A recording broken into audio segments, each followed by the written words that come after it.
Welcome, ladies and gentlemen, to the final installment of my Until Dawn playthrough. We're on Chapter 10. I finished Chapter 9 earlier today. If you can tell by my voice, I am very, very sick, so I may cough every now and then. But we are about ready to finish this game and see if I can get anybody to live. So here we go.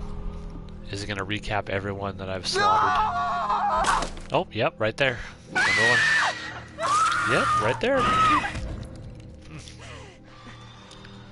Do you have the key for the cable car? Josh, he's gotta have it.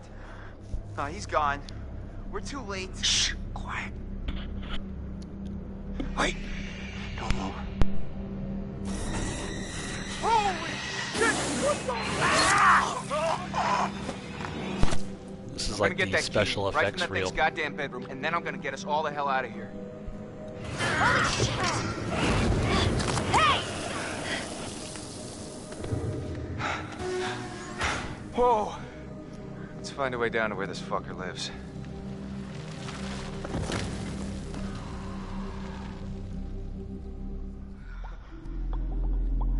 Chapter 10, Repentance. Here we go, folks. The end of Until Dawn. Let's see how I finish this out.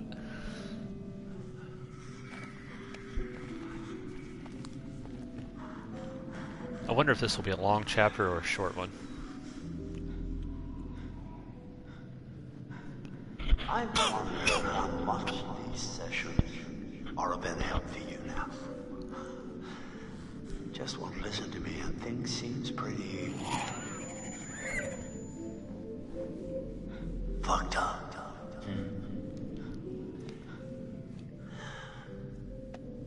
So I'm gonna leave you now, Josh. It's time you learn. There's more to be afraid of that can be dreamt up by the unhinged imagination of a self-indulgent, spoiled little brat. Wow. You had so many people who cared about you. That's harsh. Were willing to help. But at every turn you choose to push them away, and now you're all alone. Okay, that was odd. So by the sounds of things, you won't be alone for long. No, you won't be alone for long. Deep breaths, Josh. Deep breath.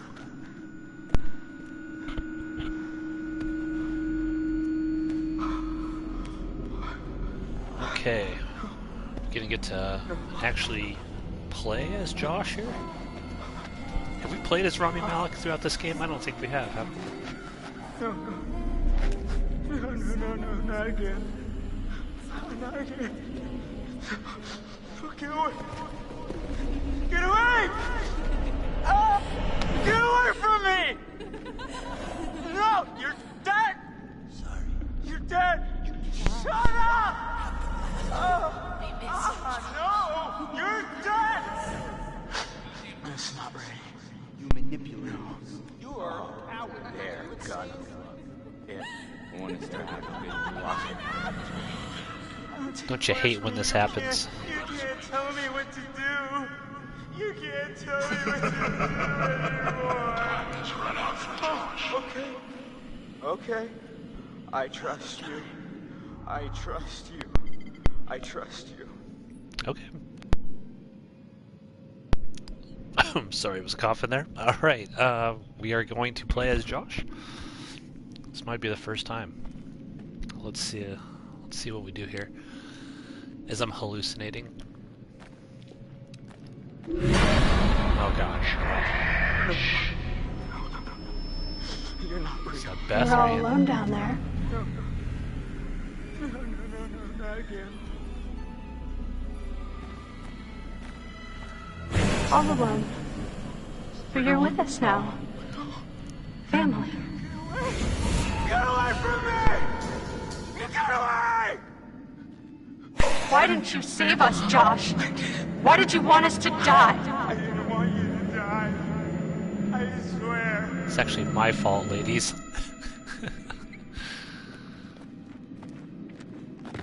Okay. Ew.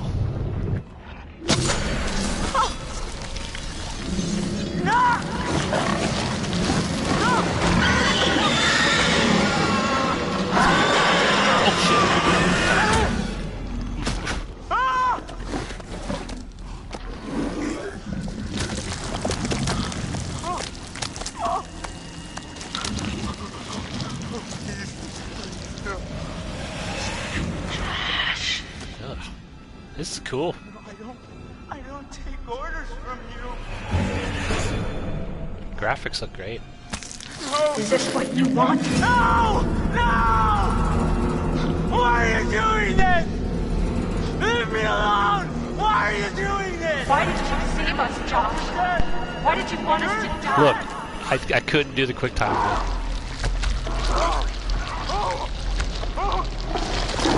Oh, what is this?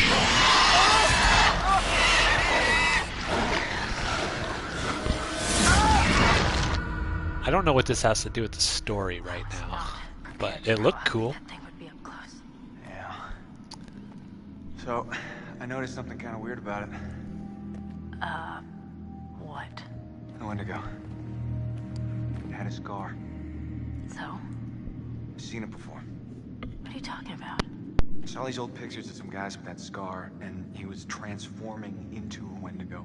Holy shit. He's one of the miners who'd been trapped back in the 50s in the cave-in, which means that thing is 80 years old. At least. Spunky for an old-timer.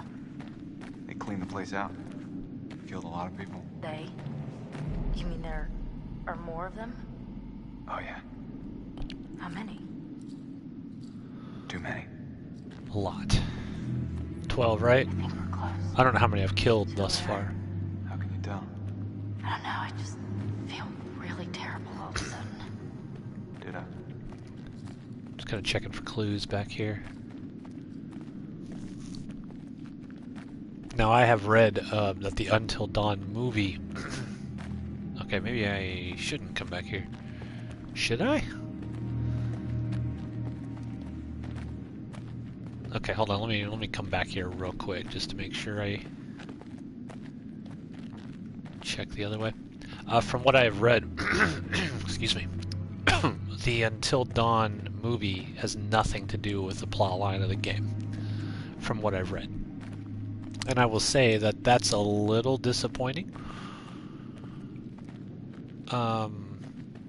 On one hand, it's like, okay, you've played through the game, I really don't want to go in there. and you kind of know what the story There's beats are no going to other way be, through. so is it actually, you know, oh, hold on, totem. Well, let's check to see what this totem is real quick. Okay, house. Looks like it's burning down.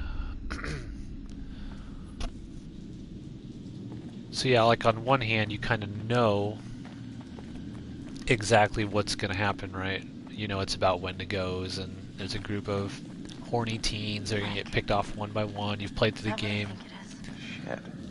Looks like a grave. But on the other hand, it's like, if you like that, you kind of want to see that adapted into a different medium. You know, if you like the video game, I can see why fans of the video game would be upset that the next Until Dawn movie, you finally get a movie of it, and you don't kind of get the thing that you got enjoyment out of. So I can kind of see it both ways. In terms of like, well, hey, I don't want to make the game because Oh, God. it's already been adapted in a quasi-cinematic form, I guess. Watch. I'm going to do something completely different, but then why call it Until Dawn? Look. Call it Summer House Slaughter or something. Let's keep moving. Feels like you're just courting anger with the core base of fans that would want to go watch it in the first place by changing it. There's nothing wrong with adapting stuff that people already know. You know, the famous example of that recently is Game of Thrones. The Red Wedding sequence I've never read any of the Game of Thrones books. So when I saw it, I was, you know, kind of shocked by it. However, millions of people who did watch Game of Thrones already knew that was coming. And that didn't lessen their excitement for it. So I guess I can see the argument both ways. I hope that the Until Dawn movie is good, first and foremost. Whatever story they do, and maybe if it's a big success, it'll lead to another Until Dawn game, maybe. Leave a comment down below. What do you think? Should they have adapted the game, or should they have done what they did and did their own story, just using the Until Dawn name? I'm just checking back here. I know I could go down that ladder or whatever, but I just want to make sure I'm not missing anything back here.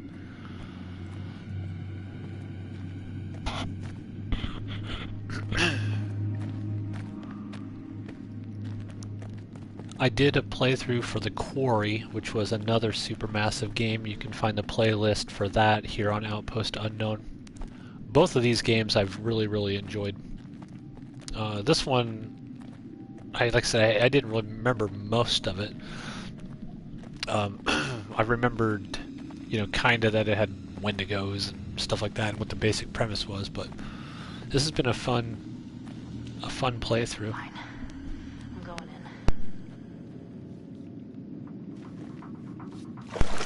Oh, come on, it's okay. You sure?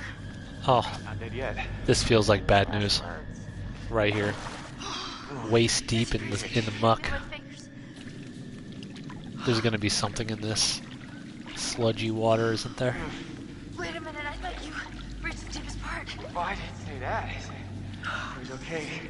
You didn't like there weren't any sharks or anything in here. Sharks. Great. Thank you.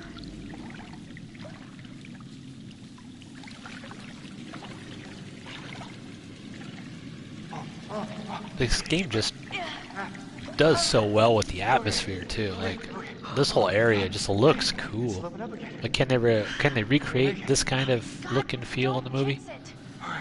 I don't know. Come on. We made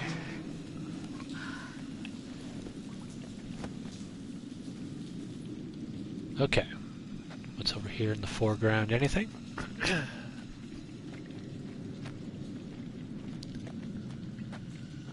Apparently not. Wait, what is that on the ground right there? Oh, okay. No, I don't need to go back in there. Oops. Oops. I thought that might be something on there. Something might have been on the ground there that I missed, but looks like I'm gonna have to go back into the water at some point, so. Yeah. Uh-oh. Butterfly effect. Ew. So many decapitated heads in this game. Uh-oh.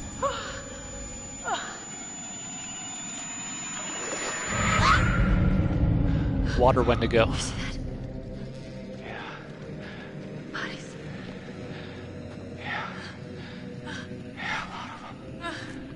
Are those all my friends that I made poor decisions? Oh my God. Poor decisions for. Yep. No!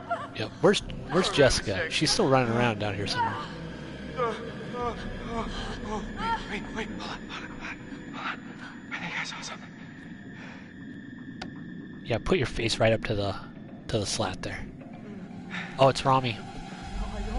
I don't take orders from you. I don't take orders from you. You can't tell me what to do. You can't tell me what to do anymore. You can't tell me what to do. Oh, okay. If I'm in this situation, do I go up to try to help my friend here, or do I just kind of like stay away from him at this point? Like, he too far gone? Uh-oh. He's probably seeing something different. Yeah. We're probably like creatures to him or something. Mike. Josh! Hey, man. Don't hit me, please. Well, you were deep in it, man. Full mental jacket. We didn't think we'd get you back. Hey, let's just get the fuck out of here. Okay. Wait, he's Josh, just do fine you now? have the key for the cable car? Yeah. Oh, God.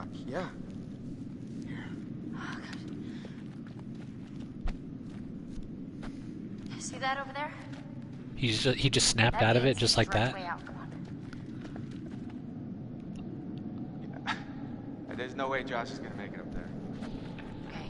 If you help me up, I can go back to tell the others we're okay. Yeah. Oh God. You bring Josh back the Don't way we came make and me we'll do all a go to lunch. quick time event here. Careful. Yeah, you too.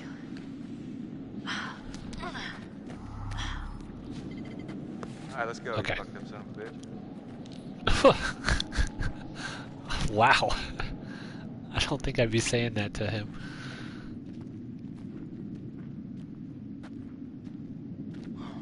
You didn't have to hit me so much, man. Yeah, I'm sorry about before, man. I thought you killed Jess. I was wrong. Sorry, bro. I punched you because I thought you hurt my girl. I'm just following this guy. I don't know if I should be following him or not. No. Oh, interesting. He's having a negative reaction when I look at this torture equipment in the foreground.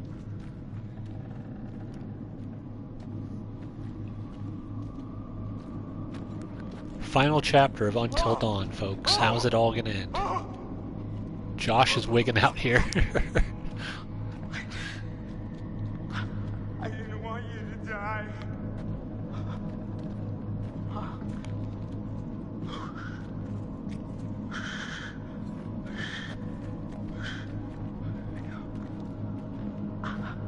Hold on, where exactly are we going? Okay, following Mike out of the mines. Like, where's Mike leading us?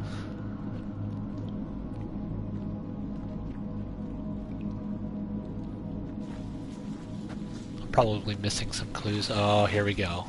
Of course. Of course, where the water Wendigo is. Okay, I gotta focus. I gotta focus, folks.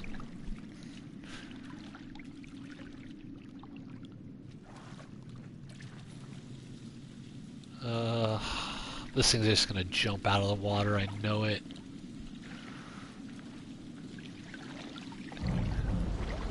Oh, it's straight ahead. Straight ahead. No, sir, I don't like it. Can I go away? No, it's like, sacrifice Mike. Uh-oh. Oh, there he goes. Great Dagon. Please take this sacrifice. No shit. You're not real! God. No, you're not! Oh, I think he's real.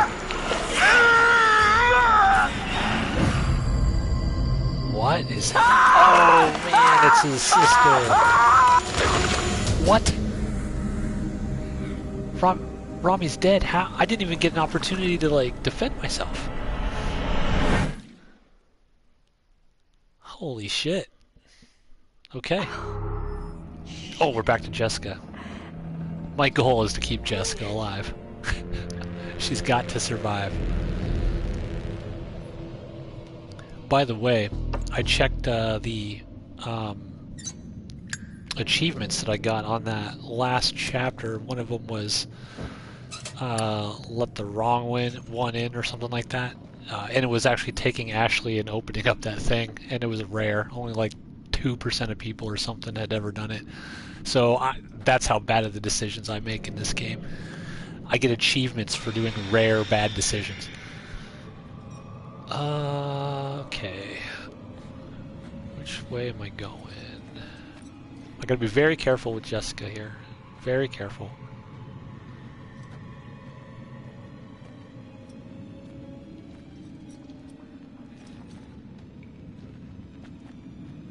Okay, looks like I can't go this way. Wish my characters would move with a little more sense of urgency.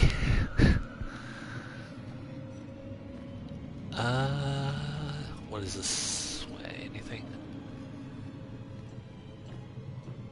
Looks like there's something down there by my feet, but apparently it's a rock or something. Alright.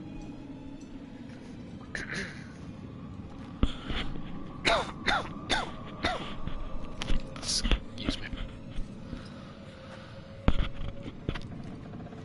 Jessica, you're looking a little haggard. Let's pay closer attention here where we're going.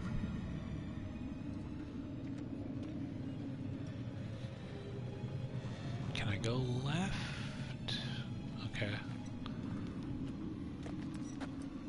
Oh hey, what's this? Totem?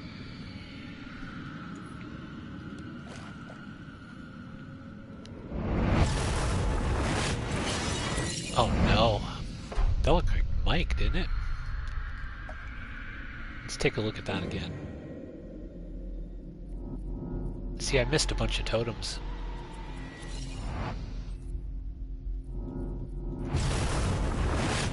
That looks like Mike burning there.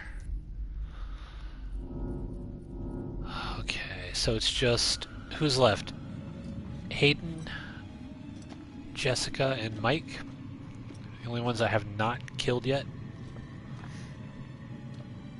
I wonder if there's a way to keep Rami Malek alive. Surely there is, if there's a version of the game in which everybody makes it out alive. I definitely want to YouTube that after I finish this. I'm really curious what all the different endings of the game could be and whatnot.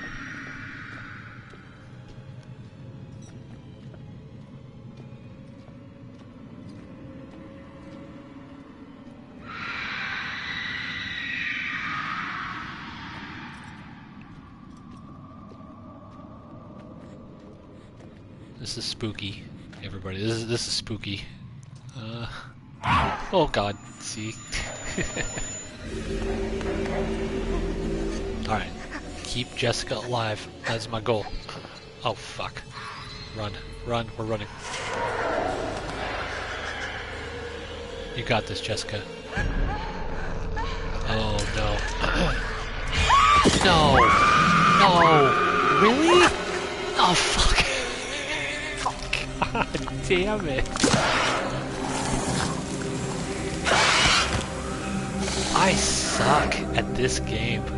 Oh. Jessica, no. What the hell? Okay. Hayden's still alive. Sam. I call her Hayden. Hayden, still alive. Who's left? Mike and... oh god, jump or climb. Jump or climb. Feel like climb. Okay.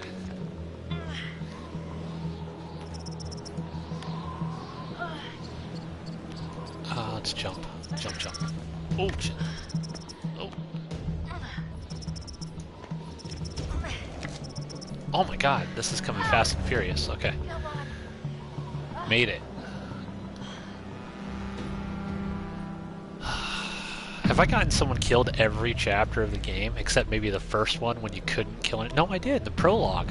I killed someone in the prologue. I think maybe chapter 1 is the only time. Do I go left or right?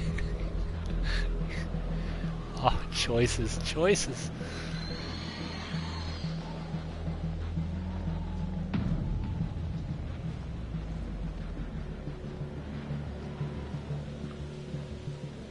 Okay, I'm going to take the right path because I'm right-handed.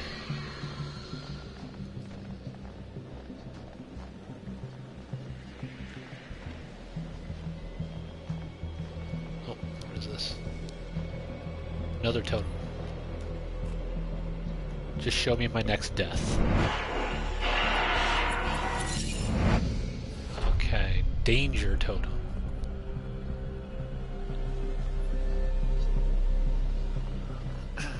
We'll have to check out, after I complete the game here, what kind of weird collectibles and stuff that unlocked.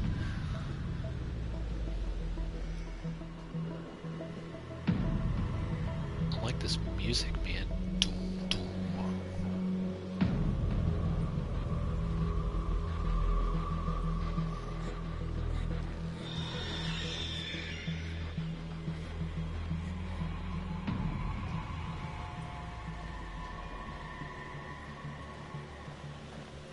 like going in the water here. Hold on, I can't go this way, right? Okay, just checking, just checking. Yeah, let's get back into the water. That sounds like a great idea. You're gonna get hypothermia in about 30 seconds.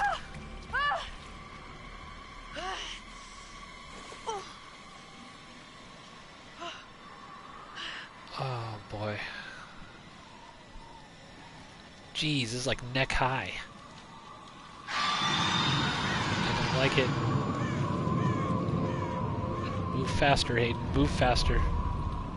What is that? I said move faster, and I'm checking the other shit out. Okay, let me go over here. Climb out.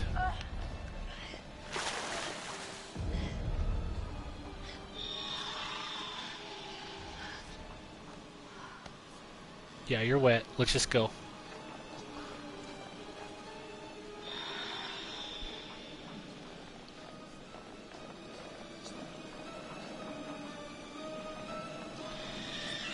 This music's doing real good for the suspense. What is that?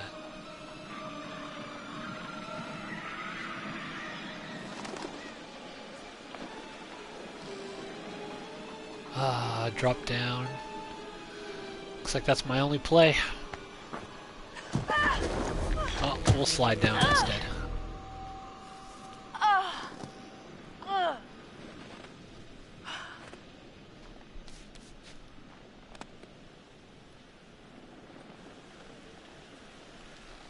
Okay, I remember this place.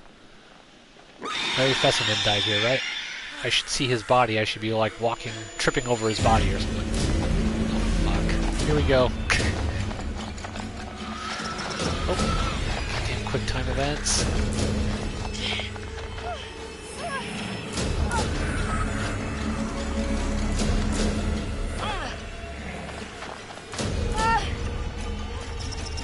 Oh, shit.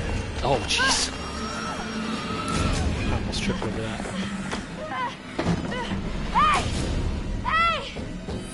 Is there anybody in? There wouldn't be anybody in there, would there? Come on, are you in there? Oh, I guess Mike might be there. Oh no, are you kidding me? There. Oh, jeez. I thought she was gonna die too. Oh gosh, you Did look he terrible. get bit? It'll look worse if we stay out here.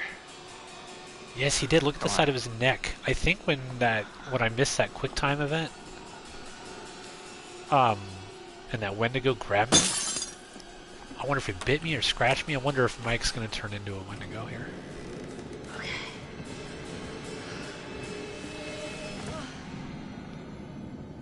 Okay. She's like, you look bad, man. What happened to Josh? They got him. God, what an awful way to go. Not good. How dare you turn on the electricity? We should check the basement. Might be someone left down there. What? Going into the basement?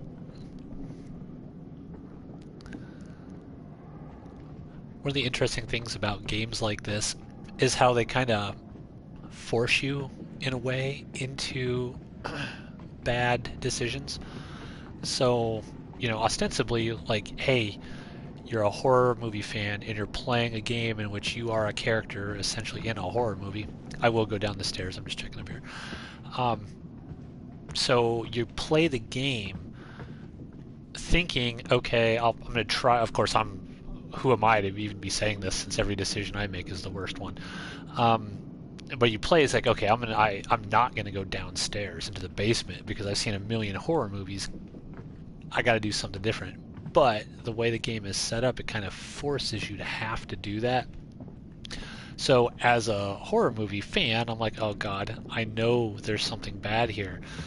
Something bad is going to happen. And so then it kind of ups your suspense level and puts you on edge as it's like forcing you to walk into the place you know is bad news. I kind of like that. I think that's kind of a cool mechanic, even though it's not quote-unquote free choice necessarily. Like, I don't have the option, hey, let's just go upstairs and try to contact someone or hold out, you know? I'm trying not to think about it. Go, go, go! Chris is still alive? Fucking lock the door, Hayden. Lock it! Yeah. Okay, so no, we're going back upstairs here, it looks like.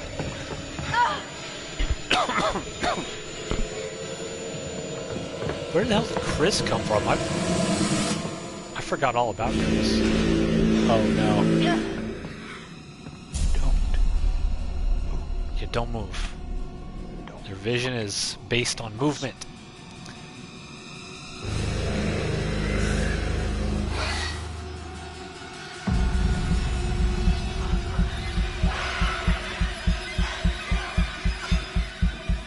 Being very still right here.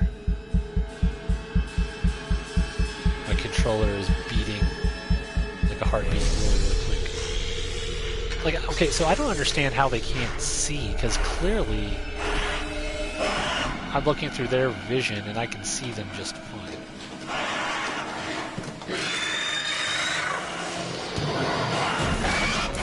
Oh, shit.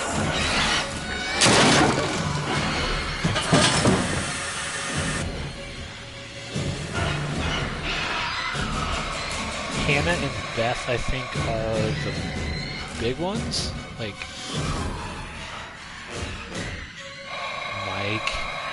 Mike. I am terrified of gas appliances, by the way. This is a fun fact about me. Don't nod your head in agreement. Uh-oh.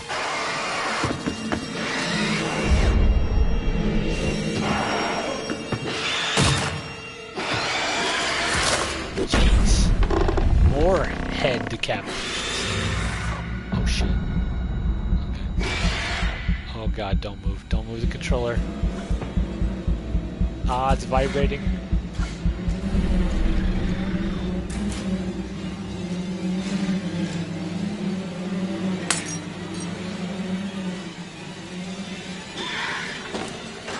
What the hell is Chris doing?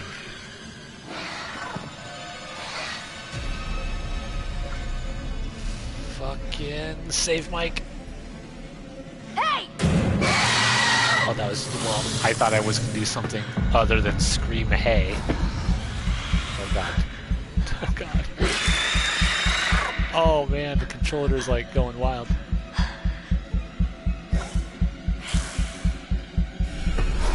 Okay, okay.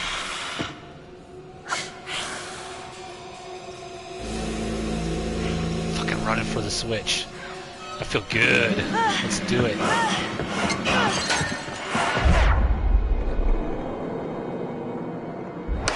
Slow motion.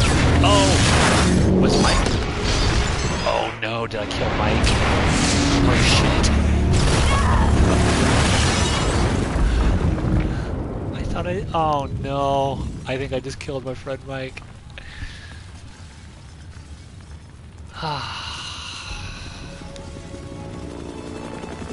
We have visual. The main structure is completely destroyed. Over. Is there a spirit of the Wendigo? I'm seeing something. I have confirmation on 2 survivors. I don't like that Chris just ran away. Okay, let's see what happened here. 2 survivors. Fuck! No! Oh, here we go. Okay, that's it. Okay, is this going to show the entire storyline here of everything I did? Or, oh, it's just rubbing in my face everyone that I got killed.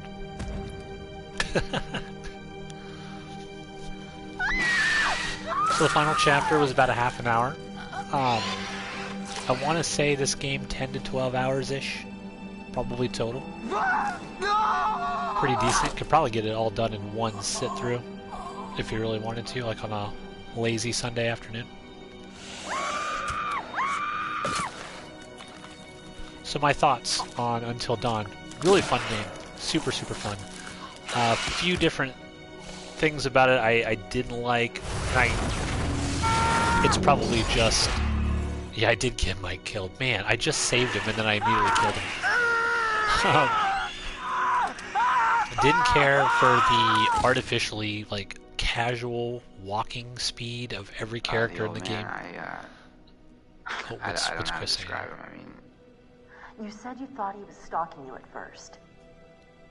Oh, police Did interview, anyone else okay. in your group think that? well, yeah.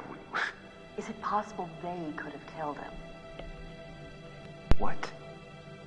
No. No, you don't understand. Don't you And understand? if he attacked you, He saved my life. And I watched him die. Just taking a listen to what these people are saying here. Close. After his sister's disappearance, he'd come and talk to me. He said I was the only one who understood him. Fuck Josh, he's what got us into this in the first place. I thought we had a connection. Can't trust anybody named Josh. You need someone to talk to. I'm fine. Sometimes, after a traumatic experience, I said I'm fine. A girl with green Why did you eyes hit to Josh? survive the burning He blade. was acting like a maniac, and I had to stop him. I thought you said he was tied up. Yeah, but... Okay, Okay, I honestly don't remember I know, what Chris it's was bad. up to. but you don't understand. He was trying to fuck with our heads. Like, he just kind of showed up It was my fault. out of Mike died. nowhere in that last chapter. I wasn't supposed to move. But I did. And he saved me. So it's my fault that he died. You need to listen to me. Okay, I'm I listening. don't care if you believe me or not. Doesn't matter because you will. You need to go down to the mines. what's in the mind, Sam? I've seen what's down there. And I'd give anything to unsee it.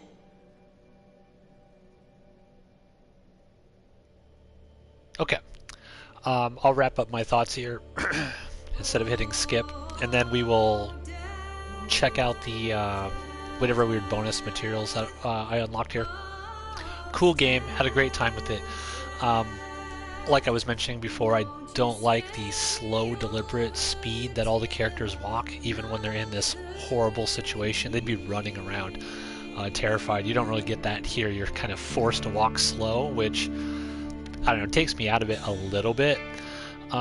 I think there was a few glitches here and there. I got an achievement for something I'm pretty sure I didn't do. I got an achievement for chopping off my fingers to save something, and I don't remember doing that. So, you know, I don't know what that was all about, but other than a few things here, if you're looking for just a pure, fun, creepy, scary experience, I think this is a good game to do that with, for sure.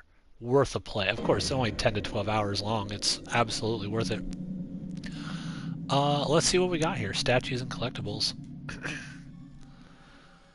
Oh, okay. Are these all just my clues? Look at this. I found almost every clue on this page, except for 2. Got most of the totems. What is the save yourself? See, there's a few butterfly effect things that didn't occur for me, like once bitten. What was that all about?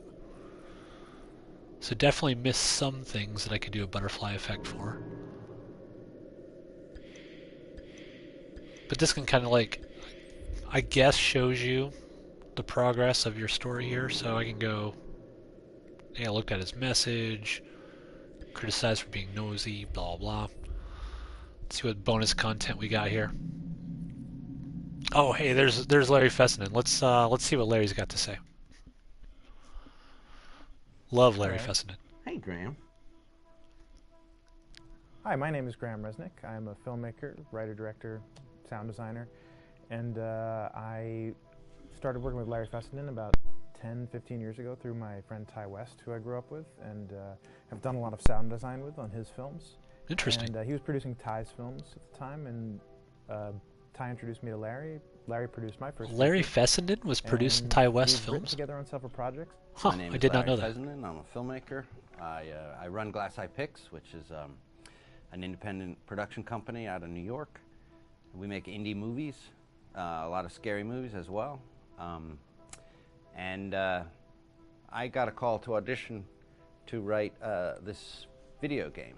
And I called my pal Graham Resnick because What a Graham's thrill a gamer. And to write a video while game. I thought That'd I be could awesome. offer something to the idea of writing this multi-branching story, I knew that I would want Graham's expertise as a lover of gameplay, since I guess games were started. So And just as a lover. and as a lover, yes.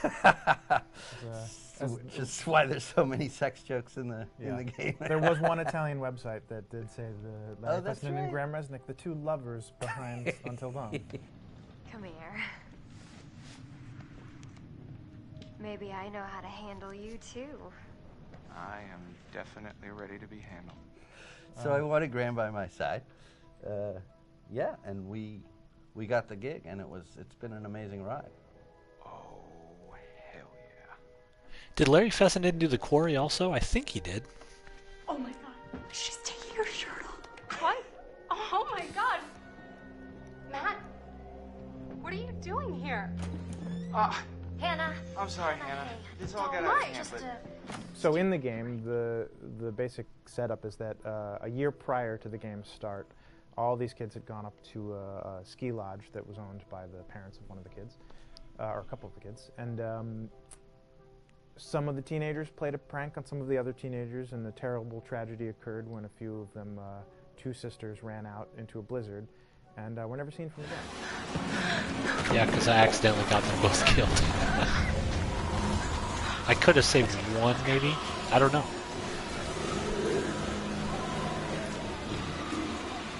And so now, a year later, this is kind of torn apart, this group of friends. They've gone through some trials and tribulations in the past year. The brother of the two girls has had a lot of psychological issues, and to kind of help him Graham cope, Resnick. I'm going to look and this help them guy all up get real over quick. it, they all returned to the lodge a year later, back up on the mountain. And the idea is to get over it, but The healing does not begin. and these kids are all trying to find themselves. They've been through a trauma, but in general, they're just teenagers trying to figure out who they are. So they're all kind of falling into the patterns, the stereotypes, the characters they see on TV and in the movies. I think we were very interested in taking genre tropes and kind of making them sort of refresh them.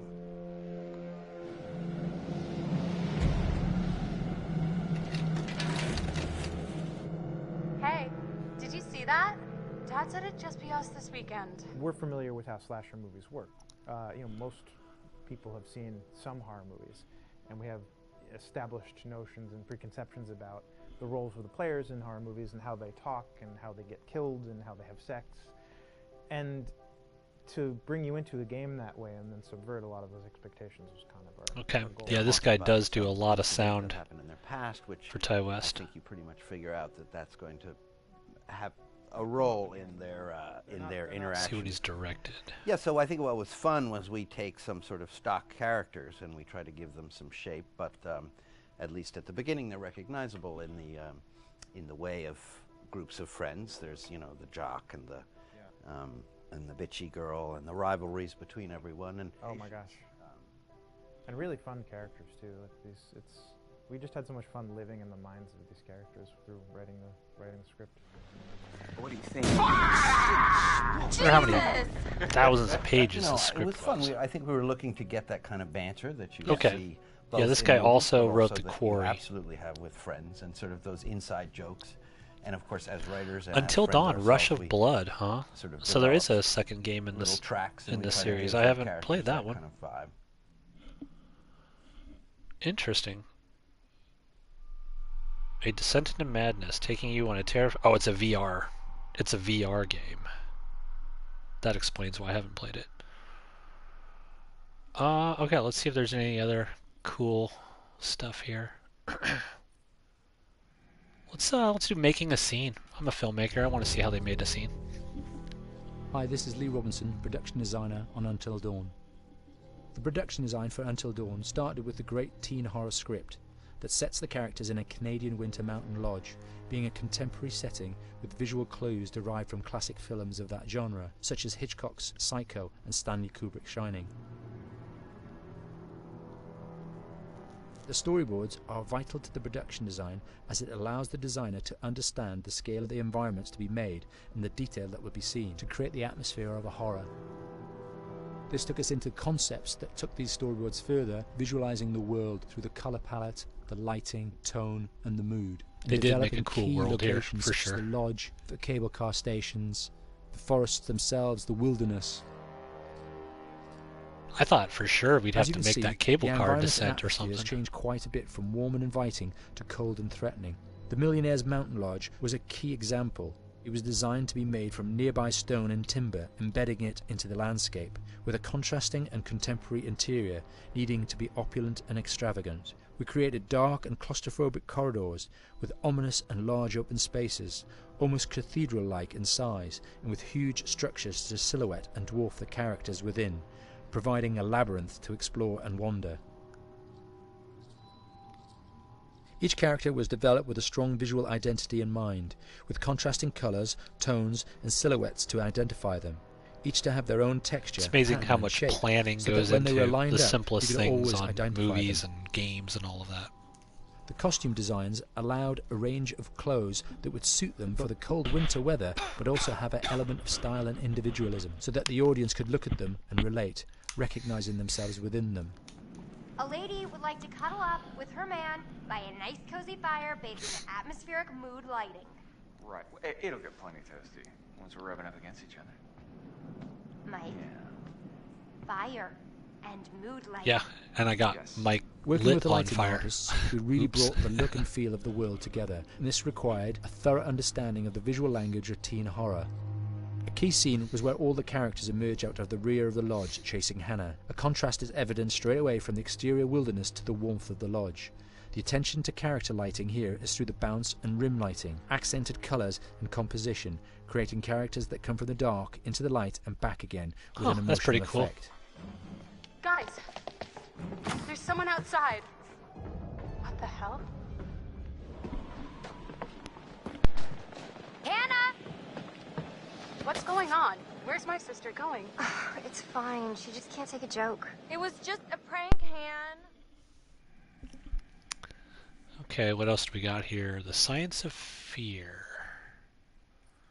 1,000 pages, okay. Script. The score. Let's look at the monster. How they brought the monsters to life. The Wendigo. What is the plural of Wendigo? Is it Wendigos or Wendigo? Let me say what I came to say. I'm here to tell you what you're up against being back on this mountain. You should never have returned. I don't know why you did after what happened last year. You mean with Hannah and Beth? Yeah, how could you know without being involved? I don't take kindly to you kids coming up here to my mountain. Your mountain. The mountain don't belong to me, it's true. But it don't belong to the Washingtons. This mountain belongs to the Wendigo. Hi, this is Lee Robinson, production designer at Supermassive Games. Understanding the ancient myths of the Wendigo. The designs of the Wendigo are pretty cool. Look.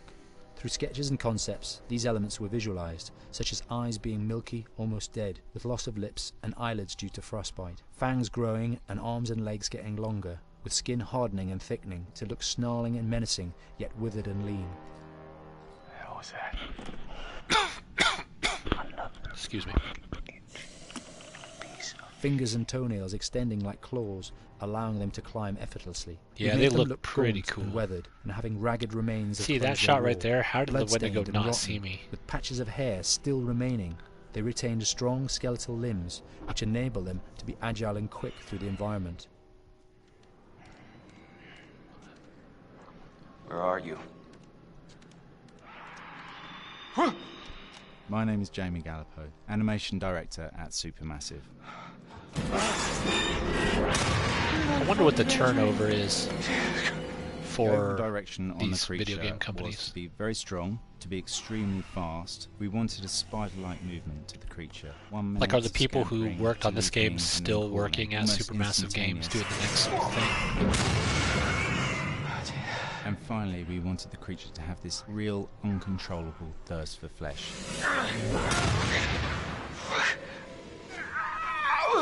From a sound design perspective, the Wendigo is a real challenge. For the main vocalizations of the Wendigo, we used our own vocalizations, various different animals from the exotic to the farmyard, various plugins and processes to gel these sounds together and keep a human resonance Pro behind tip, that everyone, voice, if you telling want a backstory of the crazy, Wendigo. creepy horror sound,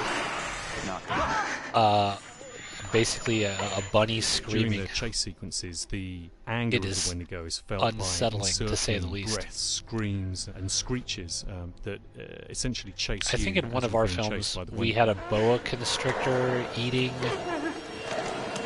God, what was it, a pig or something like that? We got we would layer them up in multitude. we got one of layers, we got a sound sometimes effect of 15, that and 20 stuck it sounds in playing at one the of our same movies. time to build up the vocalizations for this fearsome creature, which is always in attack mode, hyperactive, and chasing you throughout the game.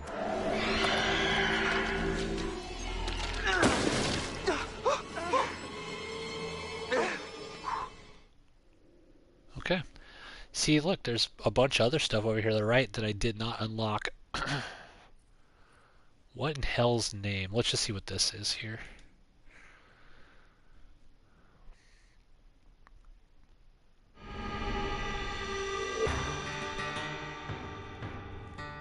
America's Northwoods border region. Within this land of 10,000 lakes and miles of dense timber, a hideous creature is believed to lurk. The Northwoods is probably one of the last frontiers in America. There's still a lot of places in this area. Oh, that cool. Is this haven't where the been Wendigo are set here in foot by America? man. Monsters and mysteries exist here because it is remote. Up in the Northwoods, winters are long. In times of biting cold and isolation, a devouring monster is believed to come forth. It's terrorized native people for generations. Growing up, I was told, like, don't go outside, the Wendigo will get you.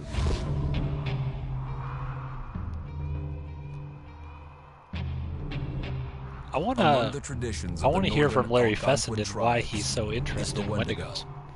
a monster that can seize hold of a person to carry out its hunger for human flesh. Many Native Americans fear even talking about this Wendigo, and even the mention of the name will let the Wendigo find out where you are, and it will open you up Paranormal to be researcher. possessed by this Wendigo. That's the job I need. The most famous case of a Wendigo possession took place in 1879 in the deep woods outside of Edmonton, Alberta. Swift Runner, a Cree Indian, was a trapper and a guide. He had left town the previous autumn with his wife, 6 children, and his mother. But when Swift Runner returned in spring, he was alone. Swift Runner came into a nearby village telling this heartbreaking tale. I had to watch them starve to death. Of his family being killed by starvation, and that he was the only survivor. My whole family gone. It wasn't hard to understand a family falling victim to a brutal winter. To even not. Yet something was suspicious about Swift Runner. Did Swift Runner He eat was a them? strapping man, and he came into town weighing over 200 pounds. It didn't look like somebody who had just weathered a terrible winter. He wasn't malnourished. Oh, it looked no. like he was starving. He looked healthier than ever. Leave a comment, folks. Would you eat After your a few friends nights, in it that became situation clear if you that had to? something was wrong. He started having night terrors, screaming in his sleep. I am the Wendigo. Villagers alerted the police. Swift Runner actually guided them back to his winter cabin. When they got there, that's when they saw the true horror.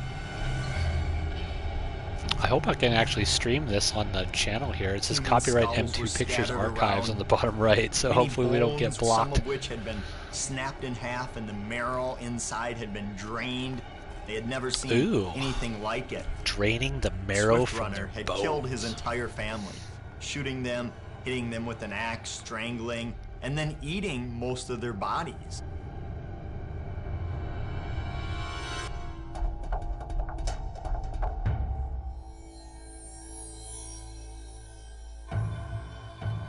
Right up until the moment the noose was on his neck, Swift Runner swore the evil spirit of the Wendigo had possessed him and twisted him into a cannibal killer. When he was on the gallows, Swift Runner himself said, "I am no longer a man."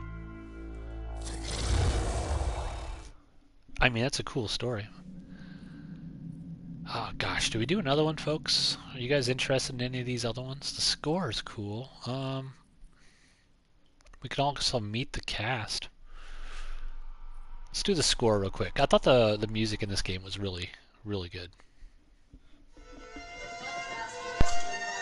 Yeah, fast and violent. Nashville, Tennessee, huh? All right, from the top.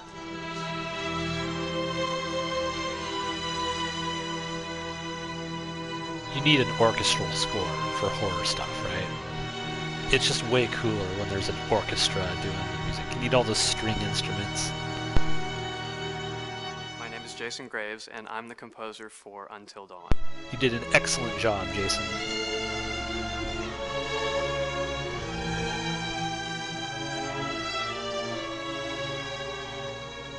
I've been involved with Until Dawn for about a year now. Originally, I was contacted by Barney Pratt, the audio director. I think that had something to do with my lineage of horror games, and hopefully not the fact that my last name is Graves, although a lot of people seem to associate my name with scary music. I mean, that's a cool name.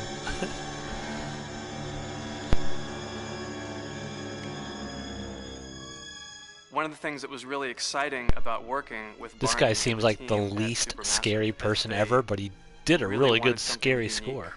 For the music, they wanted the music to stand out and be a character on its own in the game.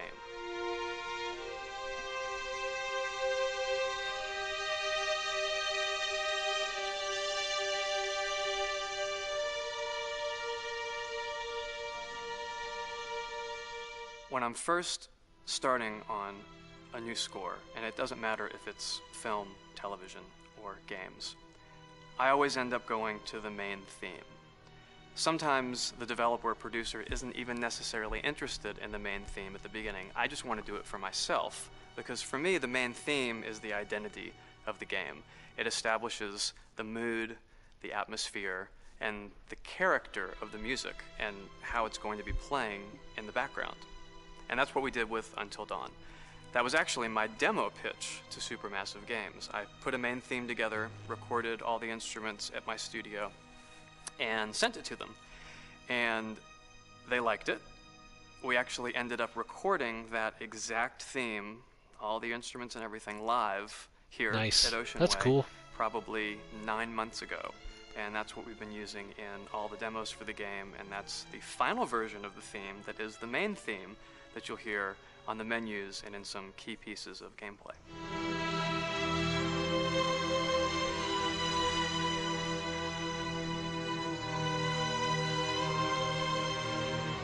Yeah, it's a cool theme, man. It is a really cool theme. I wonder if this is on Spotify. I'd like to just listen to the I soundtrack. seem to have made a name for myself in horror. And there's something about scary music. I What think else it's did maybe this guy the do? lack of rules. The biggest rule in scary music is there are no rules, so you can do anything you want. What's and his name? Tony actually, Graves? If you end up doing things that don't feel like they would work out together, they kind of clash, and it ends up being even more effective for scary music. So that's what really drew me to Until Dawn, was the textures, plus writing thematic material that is interwoven with the scary textures. I haven't really done anything like that before. Usually it was just all tension all the time, and that's fun and it's great. But I'm actually at heart a very melodic composer. That's the kind of music I love listening to, and that's the kind of music I love writing. That's the kind of music I got to work on in Until Dawn. I'm trying to find this guy's Same thing. IMDb to see what else he's done here. Score. Music by Jason Graves. Let's see what else he's done. Oh, he does a lot of video games. He did Dead Space, Prey, Call of Duty Modern Warfare 2, Swamp Thing TV show, Assassin's Creed Origins, Friday the 13th, the game. The guy did the music for that. Okay. Interesting. Okay, yeah, he's good. Let's watch one more before we wrap it up. Let's, gosh.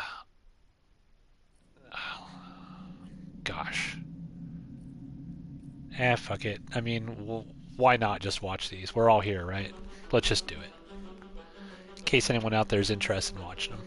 My name is Will Biles, Executive Creative Director of Until Dawn. The first part of getting a believable facial performance in-game is to capture, topographically, the actor's range of emotional expressions as separate versions of the same head.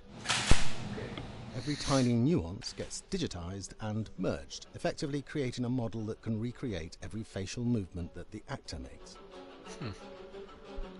Once the topography has been recorded, the actor's performance itself can be captured by using a predetermined set of marker points, drawn precisely on the face, and a high-def helmet cam, wirelessly linked to capture devices. I think I just read that Harrison Ford was pissed off having to do this motion cap stuff for it records in high new def Captain the America movement movie. of the dots throughout the performance that will drive the expressions captured earlier. Unlike other systems, this form of capture is far less lossy because there are fewer interpretations between performance captured and performance rendered finally in-game. The audio is also recorded via two separate lavalier mics attached to the helmet. It takes a while for the actors to acclimatize to carrying around the recording devices and the helmet cams, but very soon the shoot becomes similar to any other effects shoot or a green screen shoot. The actors in these scenes are This has only got to be recording great facial fun, right? animation, but use cursory body movements for pacing. It'd be awesome to be an actor. We should all stick together and find everybody, make sure they're all okay. So 1-1, the year before the prank. Take 2. Fucking clapboards. Burn it. Other than the other actors, they have to use their imagination for everything and everywhere that they are supposed to be seeing and feeling. I wonder if the non-famous From a hot people in midday this studio in Los Angeles to a freezing midnight went on to mountain do in anything. British Columbia. That dude looked like Kane Hodder, by the way. Surely it wasn't. Yeah, that's not. Looks like him. Okay, well, we'll do part 2 then here.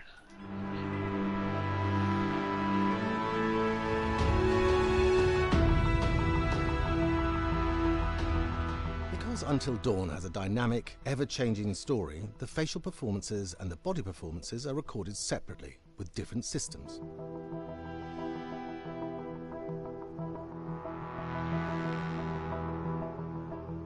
With the body capture, we use reflective bead suits and an infrared camera matrix system that drives the CG bone hierarchies in our character models.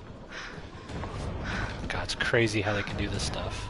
This is 10 years ago, too. I'm sure it's Everything from character locomotion, 1,000 times scene-specific better now. performances and stunt work, most of which was recorded at studios in Pinewood and Shepperton, near London. Hannah. Hello? Combining all the elements seamlessly in the final game becomes a formidable editing and logistical task. Every variation, both physical and emotional, must be combined in these multi-edits. Scaffolding props have to stand in for the sets, because the hundreds of infrared cameras have to be able to see all of the reflective beads on the actor. Huh. Yeah, that makes sense.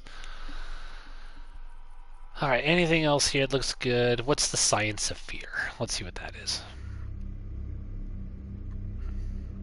Until Dawn is a game that's full of horror, and one of the things we decided to do early on was to take a scientific approach to how scary it was.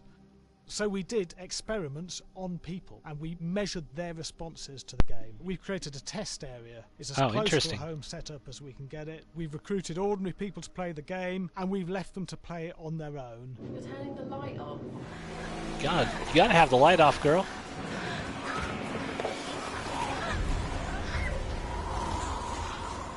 The only difference is it's rigged with cameras and microphones that relay the data through to the next room where people are watching them play. That's cool that they got use like for actual biometric feedback testing. It on measures the player's emotional response. what It's called the scenes galvanic worked, what response didn't. sensor. It makes contact with the user's skin, and it measures the electrical conductivity across their skin. It's the same principle as an old-fashioned lie detector. When you're stressed, you sweat a little. Very sensitive. It picks up tiny Yeah, changes. I had some sweaty palms when I was playing certain sequences in this for sure. That data's fed back to a testing team. Comes through as a graph. Oh, yeah, I fucked this up here. I'm so sorry. Yep, that was my reaction.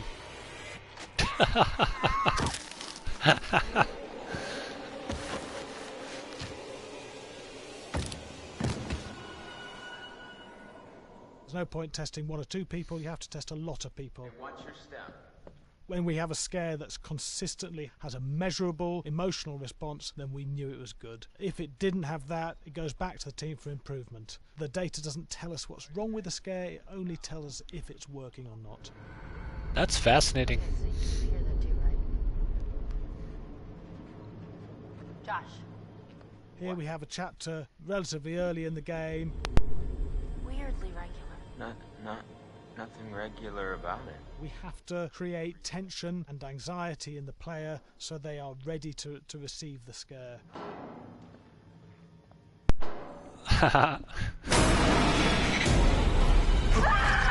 Jump scare. Yeah, I would have registered on quite a few of these.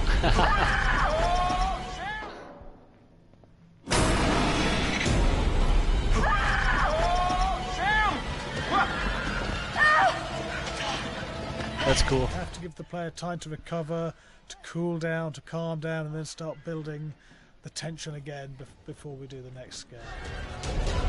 Yeah, I mean, that's just like movie making. What? Hey! What the hell? Ooh, you just got mumps.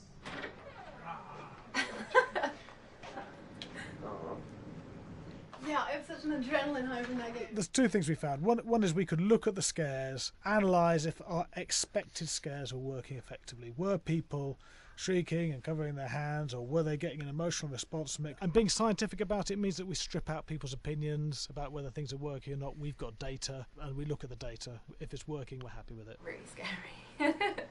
That's neat. Scared and That's very cool.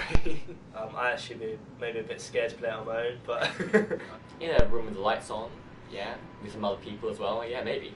But because I'm a scaredy cat, I would play with someone in the room. And the lights on. It was one of the scariest games I've played in a long while. Alright, let's finish up with meeting the cast.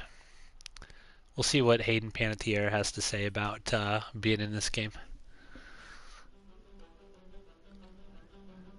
I am Hayden Panettiere, and we are here at the studio recording Until Dawn. My name is Rami Malek, and I played Josh.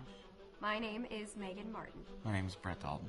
My name is Antonella Lentini, and I played Hannah and Beth. My name is Jordan Fisher, and I play the character Matthew, Matt for short. I'm Nicole Bloom, and I play Emily in the game. My name is Noah Fleiss. Nicole Bloom, I've heard that name before. So, Until Dawn is a story of 8 teenagers who revisit this cabin in the woods about a year later after... Rami Malek, there's something with his eyes, man. Where I've lost... It creeps me out just looking at him. Kind of get some closure in that respect. One of the things... It's the scariest part of the game. ...is make these multi-layered characters, and I think for just the story in general, it follows the quintessential horror film plot lines, but the characters are so unique in themselves, and I think that's very cool. Oh, yeah, this was the right thing to do. See, I could have swore we would have to find our way back down in that cable car to get off the mountain, but I mean, Josh seemed really I wonder if that's doing something, didn't he? Yeah, no. something you can do if you make different choices in the game. I'm so excited about something in forever. Good, good. Sam and I have a a few things in common, such as being huge lovers of animals. And she's a huge animal lover. She's vegan. She is a pacifist. I'm not quite sure if I'm going to go as far as saying that I'm a pacifist, but she's spunky and cool. I know that she, I think, is made fun of a little bit by the rest of them who think that her morals and her beliefs in that area are a little ridiculous and they don't agree with them. But she doesn't care. It doesn't stop her from being herself, and that's something that I hope I have in common with her. You know, he definitely can be depressed at some times and a bit of a loner, but he takes some solace in one of his sister's friends, Sam, played by Hayden Panettiere, and invites everybody back to the same house the next year to kind of find some closure. Yeah. Jessica is...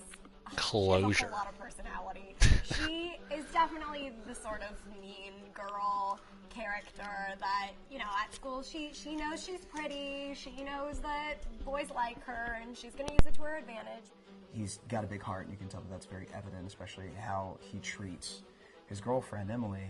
And, you know, he's kind of a meathead, but in the best way possible. She really knows what she wants, and she manages to get that from whomever it is, whether it be Matt or Mike. You know, she's really driven, and I can definitely relate to that. My character is Chris, and he Yeah, is, that guy looked just like his character what model. society might consider the nerd of the group, and he kind of embraces it.